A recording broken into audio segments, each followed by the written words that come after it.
માત્ર છાશ ઉમેરો અને કઢી તૈયાર. તો એવી કઢી પ્રેમિક્સ સાથે કઢી બનાવવા માટે મેં આ 2 વાટકી બેસન લીધો છે. સૌથી પહેલાં બેસનને ચાળીને લેવાનો છે, એટલે ગાંઠા વગરનું એકદમ સરસ મિક્સર તૈયાર થશે. 4 નંગ મરચી અને 2 નંગ મરચાના આ રીતે ઝીણા ટુકડા કરી લેવાના છે. હવે પેનની અંદર 3 થી 4 ચમચી જેટલું તેલ ગરમ મૂકી દઈશું. તેલ ગરમ થાય એટલે બાદિયા, તજ, લવિંગ અને 1 ચમચી રાઈ ઉમેરી દઈશું. રાઈને બરાબર ફૂટવા દઈશું. રાઈ ફૂટી જાય એટલે 1 ચમચી આખું જીરું, અડધી ચમચી મેથી, 3 થી 4 સૂકા લાલ મરચાં, તમાલપત્તા અને મરચાના ટુકડા કરેલા હતા એ ઉમેરી દઈશું. સાથે મીઠા લીમડાના પાન અને ચપટી હિંગ ઉમેરવાની છે.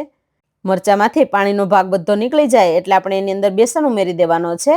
બેસનને શેકી લઈશું. હવે એની અંદર આદુની જગ્યાએ આપણે 1 ચમચી સૂંઠ પાવડર, સ્વાદ અનુસાર મીઠું, 2 ચમચી ખાંડ. હવે બધું બરાબર મિક્સ થઈ ગયું છે અને લોટ શેકાઈ ગયો છે. હવે ઠંડુ પડવા દઈશું. ઠંડુ પડે એટલે આપણે એરટાઈટ ડબ્બાની અંદર ભરી લઈશું. તો અહીંયા આપણું કઢી પ્રીમિક્સ બનીને તૈયાર થઈ ગયું છે. તો આ કઢી પ્રીમિક્સમાંથી આપણે કઢી બનાવીશું. તો 5 ચમચી જેટલું પ્રીમિક્સ ઉમેરી 1 વાટકી છાશ અને જરૂર પ્રમાણે પાણી ઉમેરી દઈશું. અહીંયા કઢીને જે પ્રમાણે ખાટી મીઠી કરવી હોય એ પ્રમાણે ખાટી છાશ ઉમેરવાની છે અને સાથે પાણી પણ ઉમેરી દઈશું અને કઢીને બરાબર ઉકાળી લેવાની છે. તો 7 થી 8 મિનિટ જેવું થઈ ગયું છે અને કઢી બરાબર ઉકળી ગઈ છે.